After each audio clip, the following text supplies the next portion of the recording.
Heto na ang talakayang magbibigay linaw at kabuluhan sa mga isyong may kinalaman sa teknolohiya.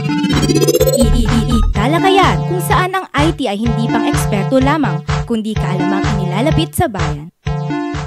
Tan tatatan tan tan tan tatatan tatatan tan tan. Sige. Welcome to the 72nd commencement exercises of e-talakayan, kung saan ang IT ay hindi pang eksperto lamang kundi kaalamang nilalapit sa bayan.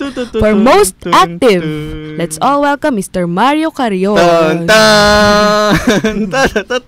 And for most behave, yours truly, Sarah Joy Salvio. Say welcome. It's now graduation week. Yes, marami ng sunflowers sa UAL. Nga, alam mong sunflowers na, ang galing. Pati si MC Sir. Okay nga, ang ganda po. Pag bumisita po kayo dito, maraming sunflowers. Talagang, yes. Dadayo na yung mga turista dito. Pero wag po muna kayong pumitas ng mga sunflower dahil para sa mga graduating students natin yan muna.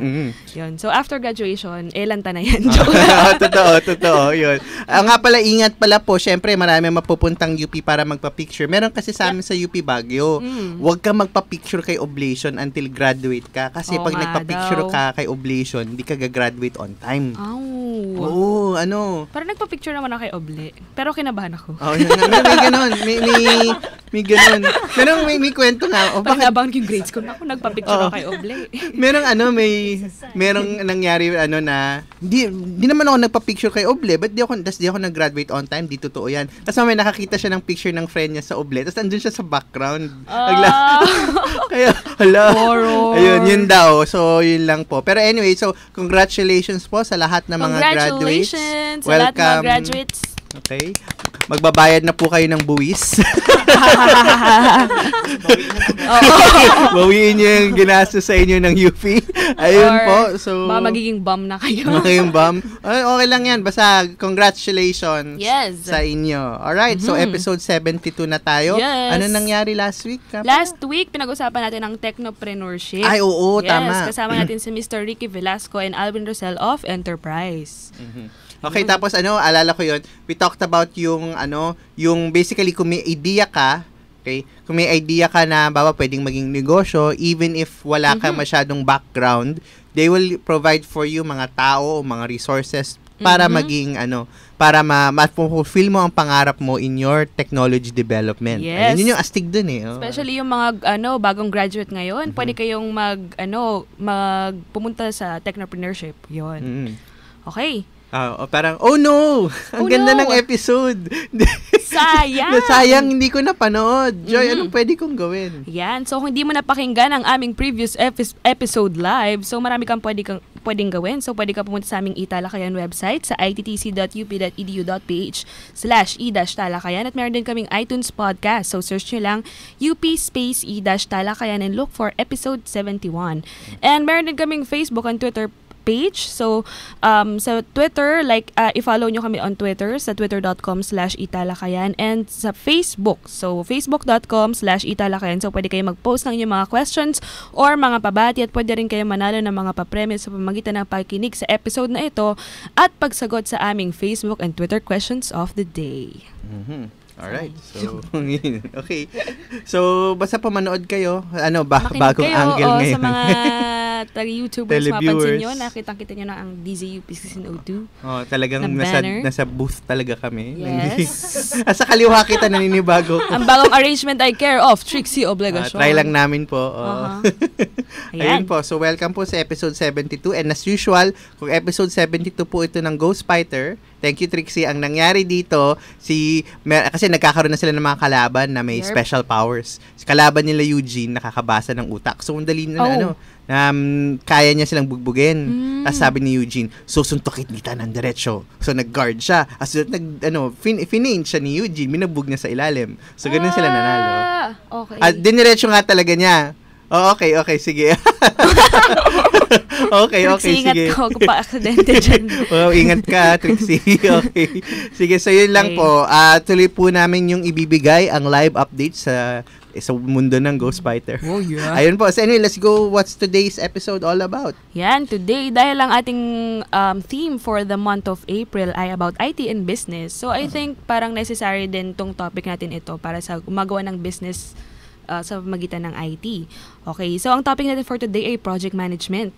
Sir, nag-project management ba kayo nung college? Oo, pero nakalimutan ko na. Yes, ayan. So, magkakaroon tayo ng sort of konting refresher for today. Refresher to. Yes, so ang kasama natin ngayon ay mga taga-UP ITDC. So, we have the team manager of the UP ITDC Content Development Team and the deputy team leader for communications ng EUP. So, let's all welcome Richmond Pancho.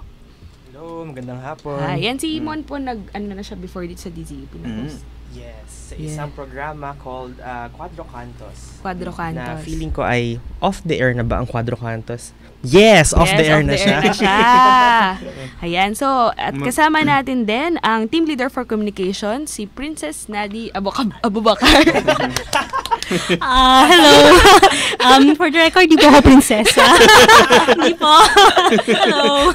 Prinsesa ng mga pusa. Yes, I agree. Pwede. Okay. Sige po, welcome po sa show. Yes. Thank you. So, simulan natin na yung let's just give a definition. Ano po yung project management? Kasi yun yung idea. So, parang may project kayo, tapos minamanage ninyo. Ganun lang ba kasimple yun? Okay, no. Okay.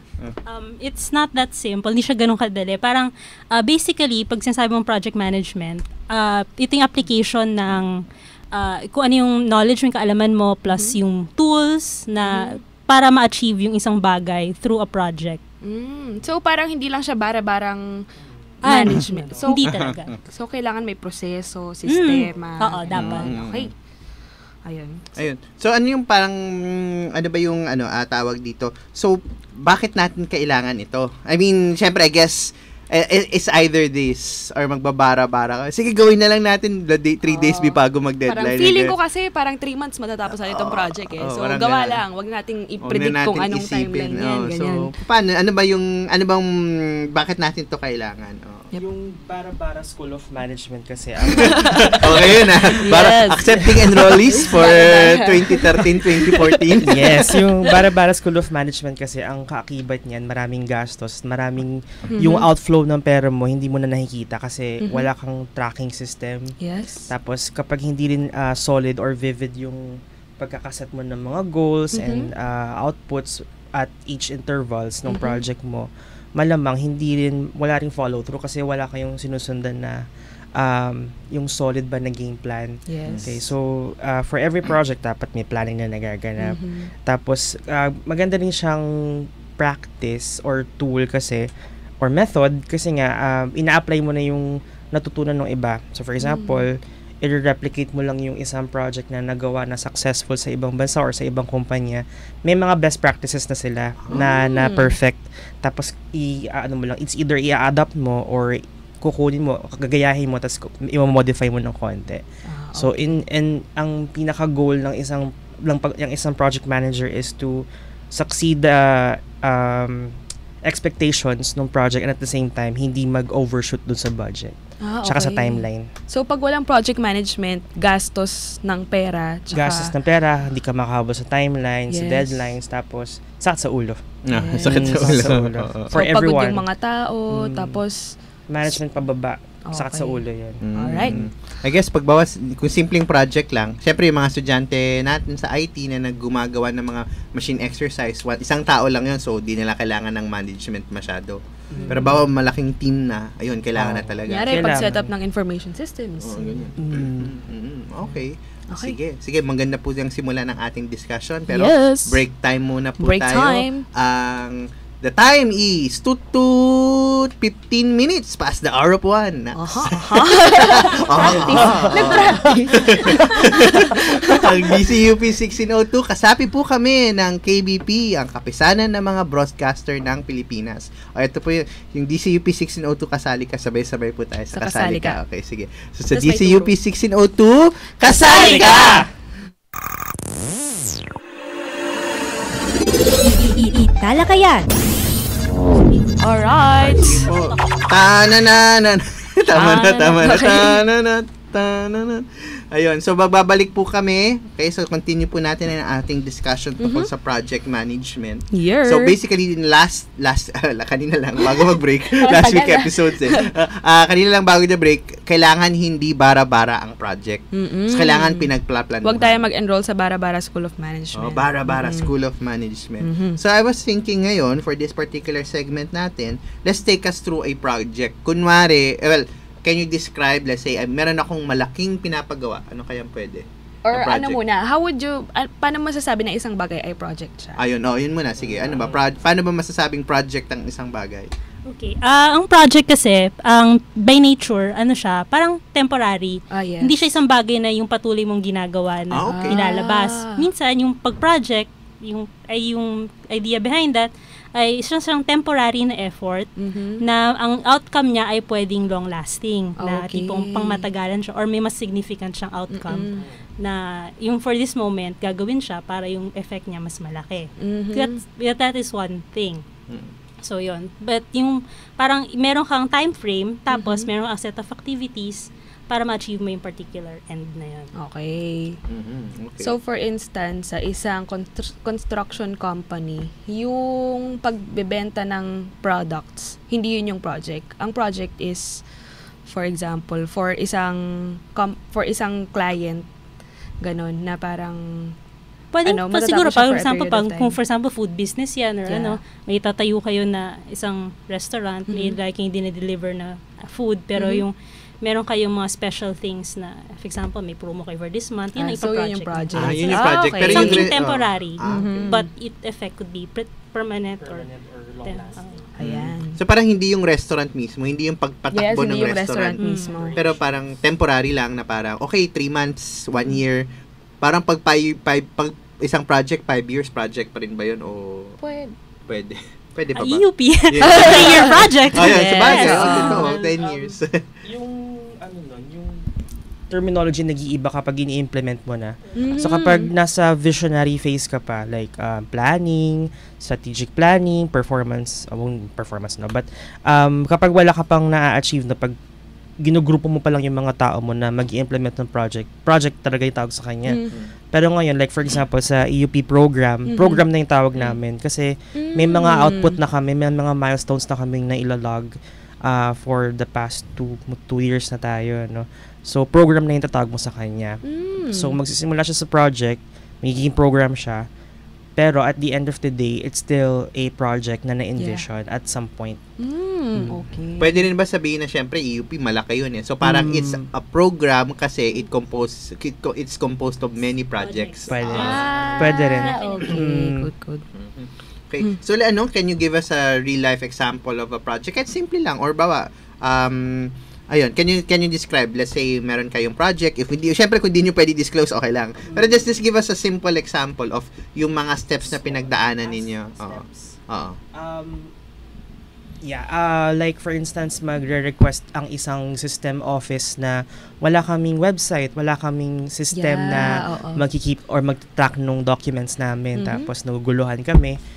Kapag nag-request sila, dadaan yan sa isang team namin sa Information Systems Development Team. Formally, magre-request yung, of course, the requesting party, the system office. Pag dumaan sa communications team, kami ni Nadi, i-announce namin sa may isa kasing laging team na magmamanage ng buong project no? Okay. Na pamumunuan ng project director. Yung project director namin right now, si Dr. Elvira Zamora, who happens to be the Vice President for Development of the UP system. Yes. Nag-guest siya dati. One of our first few guests. So kapag merong basbas ni project director at may second demotion ni Deputy Project Director, si Doc Jim. Okay. Magmo-mobilize na si, let's say, in-appoint si IS Development Team. Si IS Development Team, bago mag-roll out, magpropose pa yan ng design study, plano muna. Hindi sila bilang, okay, gawin na natin. Ano kailangan mo? Program na to. Okay, let's do this. Ganun. Hindi. Bale, tatanungin muna nila. Matagal yung proseso. Parang mabababad muna sila dun sa client, quote-unquote, stakeholder, tawag namin. Tapos, pag nakababad na sila doon, pag alam na nila yung proseso, mag-endorse or mag-represent ng 3 design studies at least 3 lagi. Na ito yung magiging sistema nyo based on your requirements. Kapag pumayag yung stakeholder at saka yung technical team, yung nangangalaga sa lahat ng mga, kumbaga it's the pool of the teams sama-sama sila, go na yun, implementation na, i-develop na ng tuloy-tuloy na yun hanggang sa may deadline na isa-set, go live na at that date. So, pag natapos yun, yung project na yun, tapos na, pwede mo nang i-close, gagawa ka na ng terminal report. Di pa paano yun? Siyempre, kung software yan, siyempre may magme-maintain. So, ibang project ba yan? Or yung pag-maintain naman, i-handle naman ng kabilang team yan. Training and events team naman. So, gagawin nila, magtutrain sila ng trainers na native or nandun mismo sa client base dun sa system office. Like, for example, kukunin namin yung isa, dadagdagan ka namin ng skill, ikaw ngayon yung mga ngalaga ng sistema. Tapos, trabaho mo ngayon na magturo, magsalin nung skill set mo dun sa pwedeng dun sa lahat ng co-office mo para kahit sino pwede mag-ayos. Or, mga set number of people lang para kontrolado mo yung paggalaw ng sistema. Okay. Kasi ba sakit ng ulo. Kasi parang may 10 years from now, may ginawa kang project. Tapos 10 years from now, hahabulin ka kung saan ka man sa mundo ngayon. Parang patulong naman, may problema, pwede bang ganyan? It could be as simple as kasi kwento lang ako, may nag-develop ako ng application. Tapos web-based siya. Tapos yung year, yung year nilagay ko parang 5 years, parang from 2005 hanggang 2010. Pagdating ng, siyempre, kalimutan ko na yun Pagdating ng 2010, nagtawag sila, patulong po. Hanggang 2010 lang yung, that's di pa nila nalaman. Pagdating ng January 1, 2011, first working day, biglang, hanggang 2010 lang yung pull down menu. So, punta ako doon. Pero it's been 5 years. Parang, okay. So, parang ganun, you would want to really, kayo na bahala mag-maintain. Parang ganun, para you could move on. Sila yung mas may alam nung requirements nila, nung kakailanganin nila. So, dapat sila din yung nasa frontline nung support. So, as much as possible, syempre, gusto mong mag-move on I mean, ayaw mong nakaipit lang sa isang bagay forever. Tsaka, para mabilis yung pag-ayos sa system. Okay. So, paano yun, after ng project na yun, parang magiging part na siya ng regular operations nung opisinang yun, for instance? Ideally, yes. Dapat part siya nung, hindi lang basta operations, but bakit yung set of not really mandate but more like yung regular set ng activities nila mai-inculcate na dapat.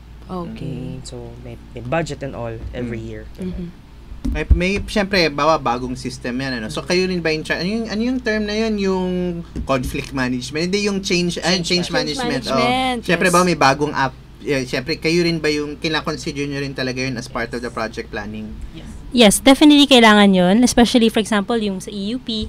Since ang EUP, envision siya na isang malaking change operations ng university, kailangan kausapin yung mga tao na involve. For example, itong system offices, like magbabago yung proseso ng day-to-day 8 to 5 nila instead of manual. Kailangan mag-log in, ganito yung i-fill out.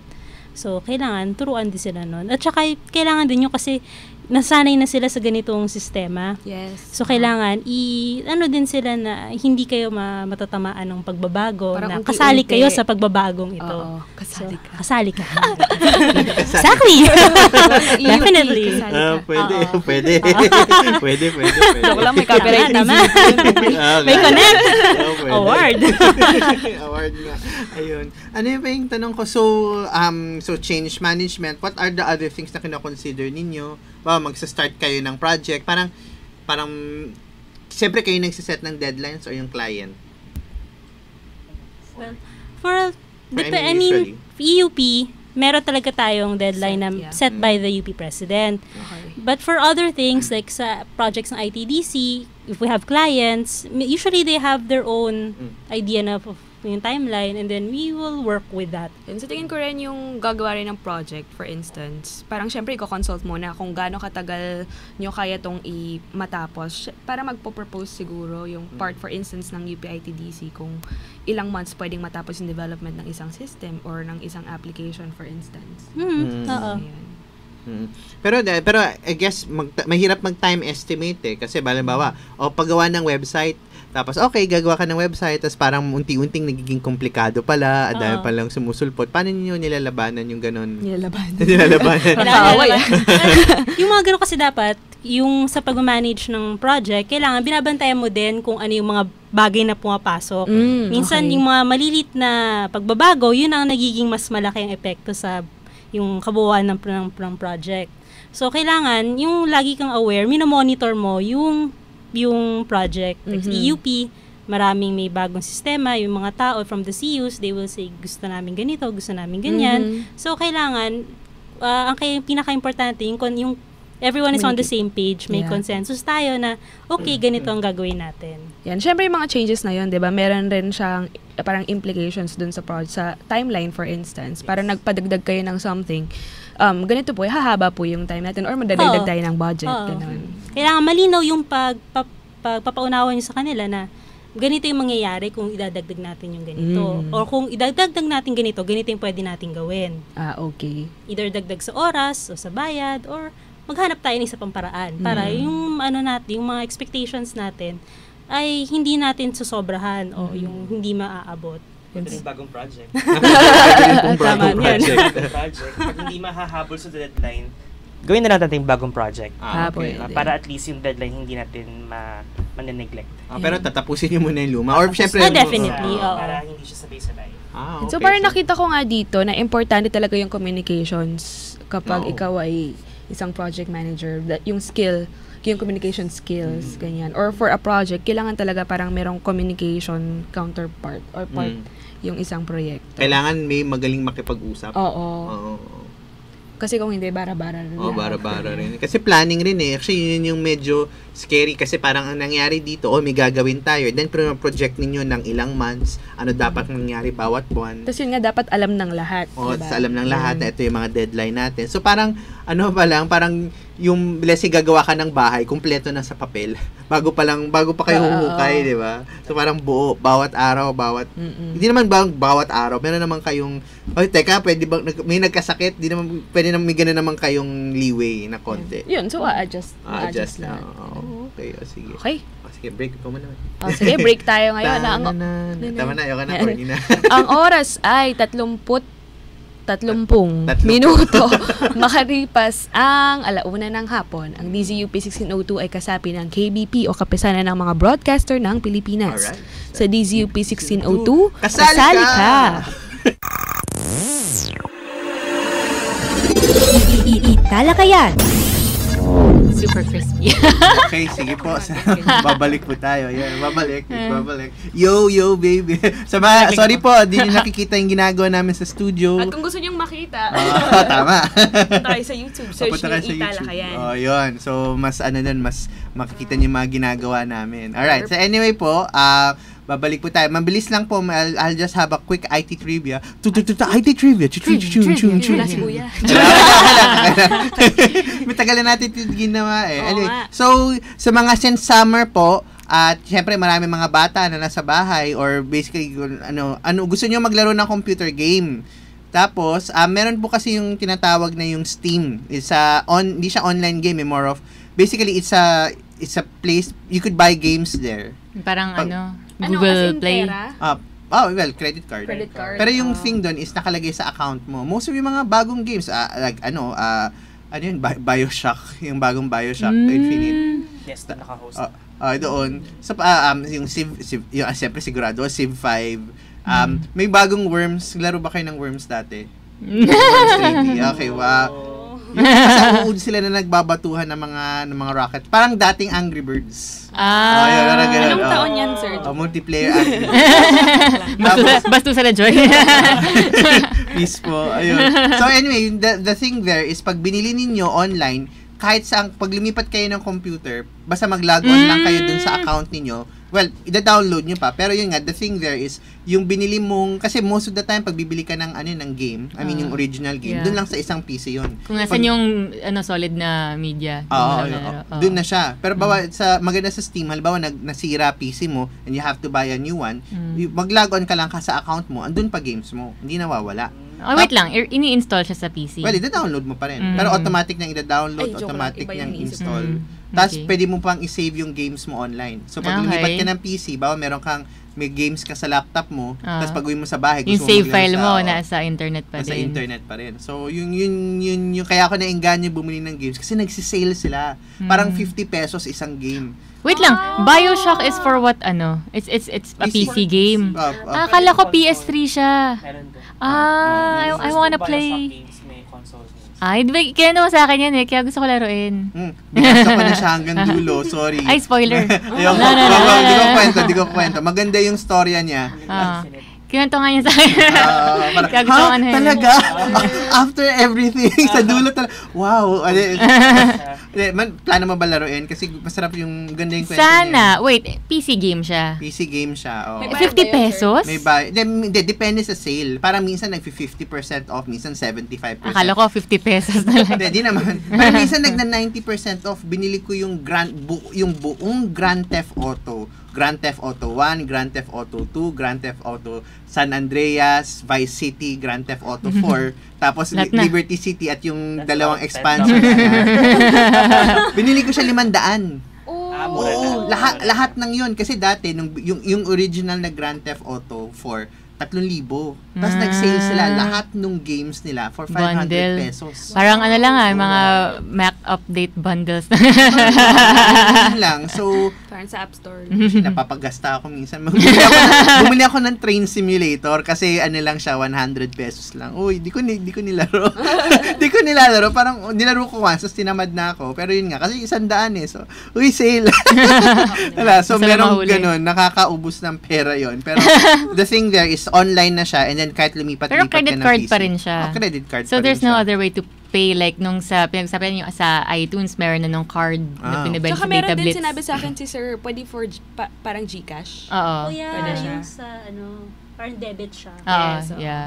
Mhm. Yun. So sa hindi pwedeng ganun. Hindi Card ko talaga. pa, inaaral ko pa. Baka merong PayPal eh. Tapos kung PayPal kasi pwedeng mag-upload kami PayPal card, parang ganun.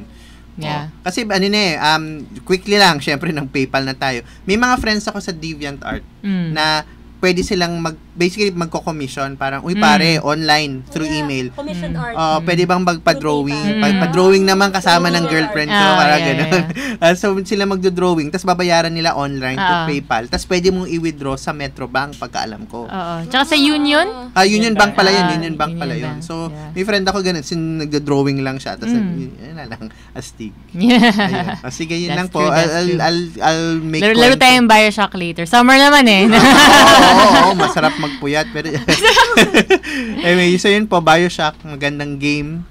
Di namin kukwento kasi mawawalan Spoiler. tayo ng mga makikinig. Oo. So, ayun po. So, tuloy natin. Ano, you wanted to talk about something? Yes, tulad nga na sinabi nyo kanina, sir, yung mga nasa DeviantArt, di ba, they are earning from home, di ba, parang online lang. So, pag-usapan lang natin yung mga experiences natin or pwede rin tayo magbigay ng tips tungkol sa mga, ang tawag dito, online workplaces or yung pagiging virtual assistant. Ayan. So, parang parang basically parang, wala akong, gusto ko maghanap ng trabaho, pupunta ako sa site ng mga ganito, tapos parang they'll give me, gawin mo to, Mario. Tapos, Or okay, pwede rin gagawin mo. part-time kung may trabaho kayo, wala kayong ginagawa sa gabi. So, pwede kayong, mag-additional income through Wala this. kayong pinapanood sa gabi. Parang online Wala kayong racket. nilalaro. Game of Thrones, di ka na nun. Oo, ganyan. Uy, baka di na ako mag-Facebook kasi mga dami na nagsuspoil eh. Oo, sobra. Okay, magkwento ako. Panoorin ko ng buo yun. Anyway, sige, tuloy lang natin kwento. Ayun. Ayun, So, what about Trixie, it? Ano ano yun? masasabi mo? Ikaw, naka-experience ka ba? Or parang kumuha ka ba ng job through an online workplace? Ano ba nangyari dun? Yes. Okay.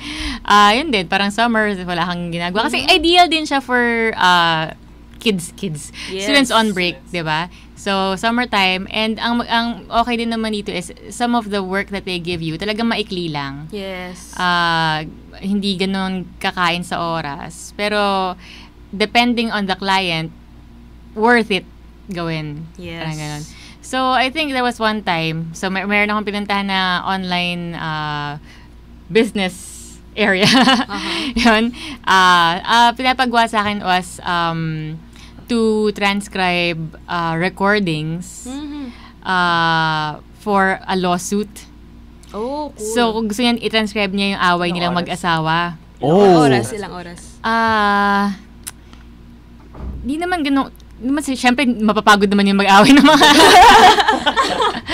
Pero, let's say, at less than 8 hours. Okay. Okay. So parang gabi ka na naman umuwi! Oo. Ako ba't umuwi sa bahay na to? Tapos yan, yung mga yung mga diskusyon tungkol sa ari-arian, kung saan mapapunta kayo naman pupunta yung, yung mga anak, ganon. So, syempre, yung client mo, foreign. So, they're looking for someone who can catch the words talaga. Kasi syempre, hindi naman pwedeng, okay, magaling ako mag-English, pero pag narinig ko, may mga butas-butas minsan, di ba? So, ang hanap nila, yung kaya talaga ma-capture whatever accent it is. May it's American or Welsh bigla, di ba? Wow, that's a jump. Yun. So, dapat nga, magandang training. Nanonood ka ng British TV.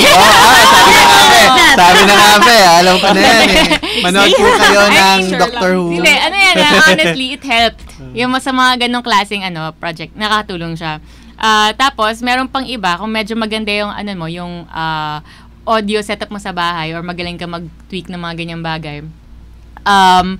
Meron akong ginawa dati na parang answering machine voice. Talaga? Sige, sample. Sorry. Sample nga. Kaya lang, it had to be in English accent. So, yun. Yung mga ganong klase.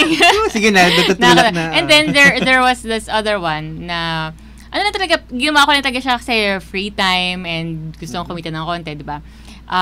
Nag-edit ka ng e-books. Yeah. And there are also like ghostwriting projects. Yes. Kung okay sa'yo yun. Yun. So,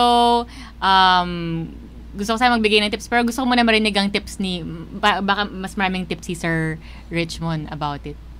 Okay.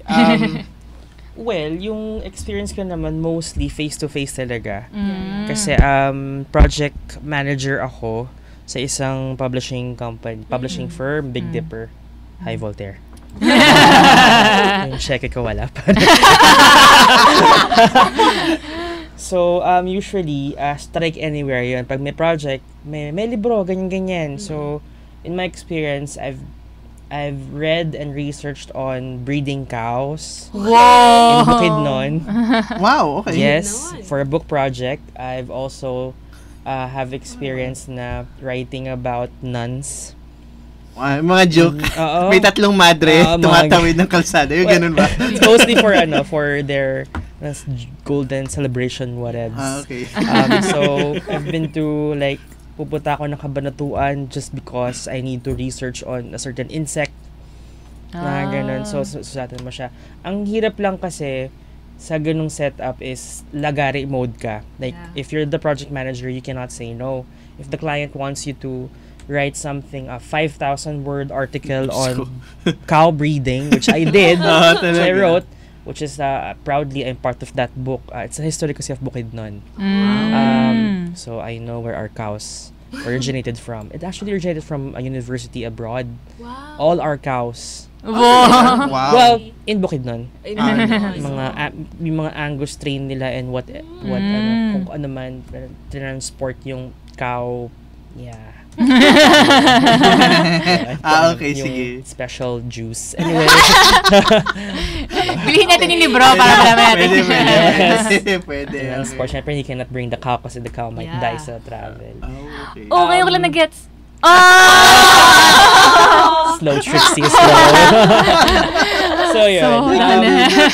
Yun, tip lang is, wag kang papayag na hindi mo kausap ng face-to-face, especially kapag negotiations na on the contract. Wag kang papayag na mag-yes, for example. Especially, I'm very sensitive with the fee. Kapag fee yung pag-uusapan, you have to take me out to coffee. I cannot say yes to you sa phone call lang. Kasi I really have to assess. And also, kapag, sige nga, i-shoot, magkano budget mo? Ikaw na ba, tansyahin mo na lang over the phone. Sabi ko, no. Send me the files first. Send me the scope first before I would say my price, my asking price. Tapos, ang tip ko for everybody who wants to become a project manager, lagi mong dadagdagan. Voltaire, huwag ka makinig. Lagi mong dadagdagan ng plus 30% yung expected mo kasi ihahagal mo. Pag hinagal, yun yung price mo.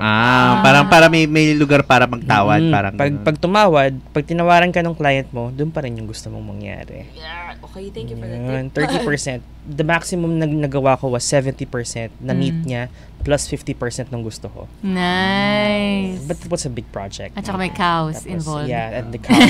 Marami ka natutunan din, no? Yeah, I mean, for a certain time, I was a cow expert. Mga ganun. Breeding expert. Cows. So you can tell your children, anak, alam mo ba kung saan galing ang mga baka? But yun nga, may danger din kasi yung kapag hindi mo, kapag hindi mo kilala. Kaya I only deal with friends, no? Kapag hindi mo kasi kilala, pwede kang ma 1, 2, 3 nung client mo, kinababayaran, parang biglang tiway na lang, for charity daw pala. Which is really a bummer. And also, if you really want to become a full-fledged project manager, lahat ng galaw mo, kahit kalit-liitan na project, ilalog mo sa CV mo. Kasi minsan di mo na mamalayan, marami ka na nagawa. Naka 10 projects ka in a year, 5 lang yung naalala mo. So, what I do is I have a software, kahit Evernote lang. Okay. Hi, Evernote. Hindi kayo binayaran. Pimping your product. But yung sa Evernote, what I do is nakalog lahat doon ng ginawa ko for the year, kung magkano natanggap ko. And then, pwede ko siyang paglaruan once I give my resume. So, lahat naka-document. Para hindi minsan kasi nakakalimutan mo kung nagawa mo eh. So, ano pa ba? Yeah. Tas pag online, wala ka masyadong experience sa online. So, I really stick to face-to-face. I'm a classic project manager. Ano lang, parang to end this quarter, ano lang din, parang yung sa payment din kasi, for online, mag-iingat talaga kayo sa ganyan. Kasi ang problema naman with the Filipino workers is that they rate themselves so low. Yes. Which is why a lot of foreign clients go to those people. The problem with that is nawawala ng value yung quality na ginagawa ng mga tao dito. Right? Syempre naman, if you can get it for cheaper and halos pareho lang, why don't you get it for cheaper? So, parang sana people online really value their work, especially Filipino online workers. Kasi hindi nga bara-bara. yung even content writing, copywriting, na pwede mo rin siya gawin online, hindi siya bara-bara. So, yeah, yung may yung quality. Yung may quality. Kasi minsan nga, bilin mo, sige, ang cheap, wala namang maging grammar, ganyan. So, syempre, rate yourself properly. Commensurate naman dapat. Commensurate dun sa skill mo, tsaka dun sa effort na mo. Kasi ang problema talaga is a lot of yung mga colleagues ko na nagpa-project management, sobrang baba nila mag-rate kasi lagi may hiya factor. Okay. Ako makapal mukha ako. Pag gusto ko talaga mataas yung charge ko, overcharge. Kasi alam ko, mag-negotiate naman yan. Kung talagang gusto ka ng kliyente, hahabulin ka ng kliyente. Pag hindi ka, pagpabaya ka doon sa project, sorry ka. Diba? Mabilis kumalat yung balita na, ayan, tamad naman yan, mabilis yun. I'm telling you, kapag nag-fail ka, kahit isang minor failure lang sa isang project, small move lang yun, but it could ruin your career. Kasi yun nga, kasi freelancer ka lang So, wala talagang protection against these claims, no? Right. Thank you, Sir Ramon. And we're heading off to our final quarter. So, Sir Mario. Break muna tayo. Break muna. Sige, mabilis lang po. Or, 1:48. DCUP, 48 yata. DCUP, kasapi po kami ng KBP, kapisanan ng broadcaster ng Pilipinas sa DCUP 1602. Kasali ka! Talakayan. May punto ka dyan sa ating ipagtalakayan. Sorry, talagang tumalon lang ako. Ayun, so anyway, let's continue with the project management.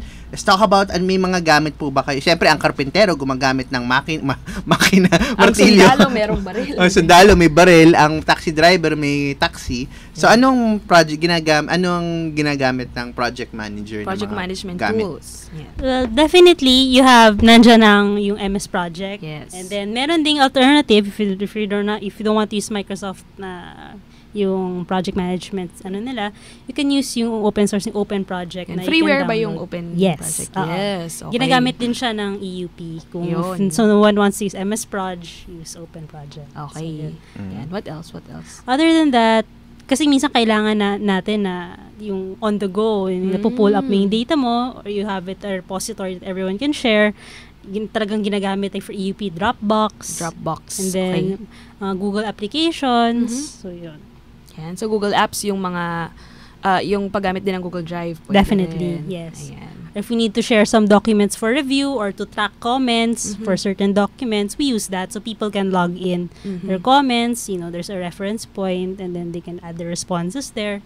But at least it's an people can see kung ano yung nangyayari and what other people are saying. Yeah. Tsaka sa Google Apps, diba, parang pwede kayong mag-collaborate online, parang work on a paper or yun nga, a document online na 3 tao kayo, magkakaibang computer, you can do that. Yun nga, parang pag Excel, makita mo kung ano yung binabasa ng ibang tao. Kita mo saan sila, parang dito ka sa baba. Saan sila nagtatype, ganun. Okay, Google Docs, Google Applications.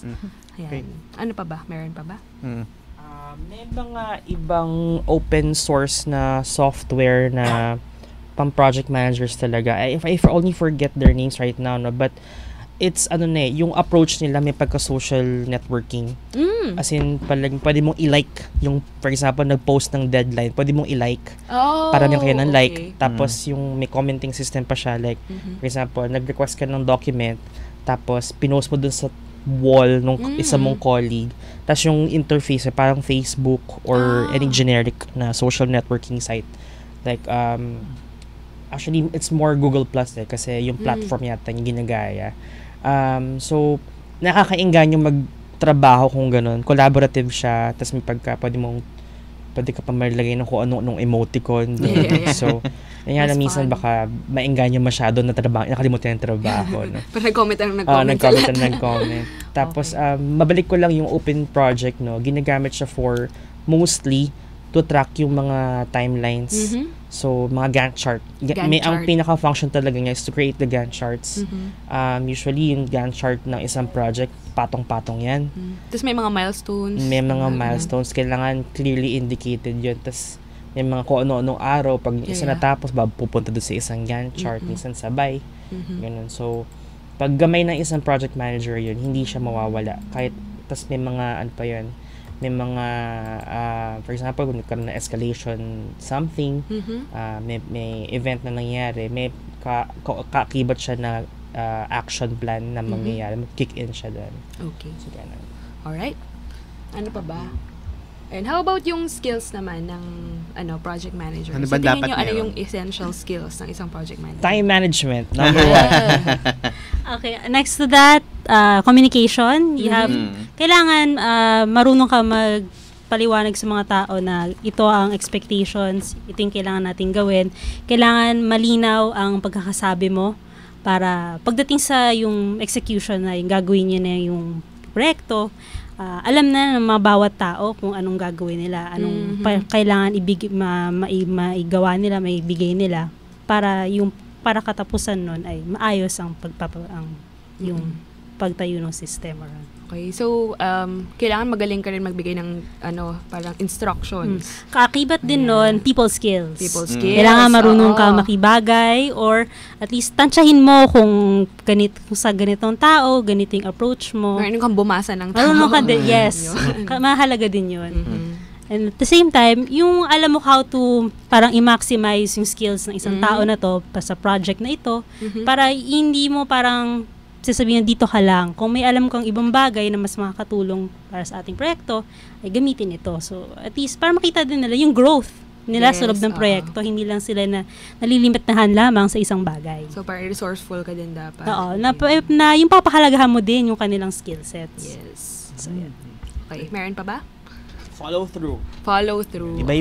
Iba yung pagdikta. Mhm. For example, iba yung pagdikta versus pag-follow through, no? Kapag dinidictate mo lang kasi paulit-ulit, medyo magagalit yung kausap mo nun, Yes. especially kung ikaw yung superior tapos may mga tumutulong sa'yo. Mhm. Kapag nag-follow through ka, usually it's done through a proper request na parang, may I request or may I follow up or this serves as a gentle reminder, mga ganyan. Na sana ibigay mo na, kung hindi, lagot tayong lahat. Parang ganun. Okay. Pero it's phrased differently, no? Kasi usually, minsan pag ang idea is pag nag-set ng deadline, aakalain nung leader mo, ng team lead na okay na yun, hanggang doon na lang ako. Pag walang follow-through kasi, minsan nakakalimutan kasi patong-patong yung tasks ng team, no? So kung walang follow-through si leader, si followers, gagayahin nilang lahat. Wala din silang follow-through. Yeah. Ayan. Okay. Ayun, so, di ba nabanggit nga kanina na kayo ang communications team leader and deputy team leader ng EUP. So, meron ba kayong gustong sabihin about EUP sa ating mga manginginig? Sa ating televiewers. Tagapakinig. Makikinig kayo. Tagapakinig. Ayan, si Nadi pala ay, BA Filipino. Wow. Aralpil. Wow. Ayan. Comparative Lit meets ang mga majors ay Comparative Lit and Malikayang Pag-school. Yes. Nice. Okay. Ayan. So, magaling siya ng Hello, Tagalog. Phildep. Filipino pala. So, ayun. Kasalukuyan sa EUP, yung mga sistema, at least yung mga nasa phase 1, ay, sila ngayon? Yung mga taga-ibang CUs na nasa loob ng phase 1, pupunta sila sa ITDC kasi ngayon, may mga naghahanda ng EUP teams para sa training at sa mga testing ng mga systems, sa mga core systems natin. So, ito ay kasalukuyang pinaghahandaan nila ngayon. Maliban pa dyan, patuloy pa rin yung yung IS development, yung syempre ang EUP hindi lamang yung mga sistema na nasa core na tinatawag. Mas malaking component ng EUP ay yung pag-upgrade ng mga yung infrastructure networks natin sa university, hindi lang lamang sa Diliman kundi mula Luzon hanggang Luzon, Visayas, Mindanao na campuses natin. At yung mga training din, like patuloy pa rin yung Google Apps training na iniaalok natin sa iba't ibang CUs. At kung kung meron silang mga special request ng mga particular IT training, ito ay tinitingnan namin at tinahanapan namin ng paraan. Kasi mahalaga din, maliban pa sa yung infrastruktura, ay yung tao na bahagi ng EUP na mas mahalaga bilang pag-upgrade natin sa yung buong komunidad ng EUP, yung paggamit nila ng IT. Okay. Ayan. So, kung kunyari ako, wow, EUP project, bago yan sa akin. Gusto ko pang maraming malaman tungkol sa EUP. So, saan ko ba pwedeng makita? Or... Unang-una, maaari silang tumingin sa e.up.edu.ph. O like nila yung Facebook ng EUP at meron ding Twitter account ng EUP. Kung gusto nila ng mas yung engaging na nandiyan ang EUP email na eup@ittc.up.edu.ph na kami ni Mon na yung namamahala doon. Kasama ang aming liaison officer si David na naiwan sa PMO. Hi, David! Hi, David! Miss ka namin. Tapos, ito ay sasagutin naman namin or kung may particular kayong mga hinihingi or mga tanong, ito ay titingnan namin, tapos ito ay aming i-endorse sa team leader na tingin namin ay siyang mas tamang makakasagot sa particular na katanungan na yan or concern. Alright. Okay, so meron pa bang last words? Ay, for this episode. Parang kabati po, gano'n. Ayan, oo. Kamauna mo. Una ako. Kamauna ka. Hello po. Inaanyayahan po namin ang lahat na curious ba.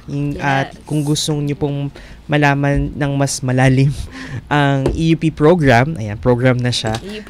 Mangyari po lamang na magpadala sa amin ng email sa eup@ittc.up.edu.ph kung gusto niyo pong magkaroon ng orientation sa inyong departamento, unit, or even sa college. Mag-shoot lang po kayo sa amin ng email tapos gagawin po natin ng paraan niya para makapunta po kami as soon as possible. Okay. Ilang po. Nadi? Wala na. Okay na. Yan. So, hi sa Content Dev. Okay, sige. Sa lahat na sa ITTC. Alright. Okay, so natapos na naman po ang isang oras ng talakayan at balitaan o Taliban. So, hanggang sa susunod po nating pagtutuos, happy week weekend. Happy weekend! See you Bye-bye. See you again next next week. Wednesday. Bye-bye. Goodbye!